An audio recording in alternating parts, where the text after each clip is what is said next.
Assalamu alaikum. Abba Alhaji me za ka ce a ɓangaren wannan To, ni dai ɗan autan ku ne a cikin wannan masarauta na tamu ta Kannywood.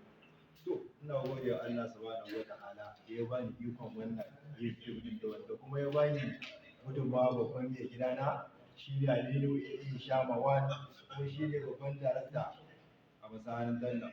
Kuma ina muku albishir, babban albishiri da mai suna Mukaddari da kuma co-producer na Adalin Bin Madara da kuma assistant producer na kuma Rabi'u Mai Damaga wanda aka sani Mai Damaga sarkin waka.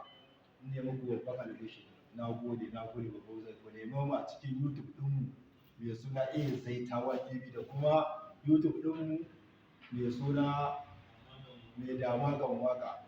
Ko a ce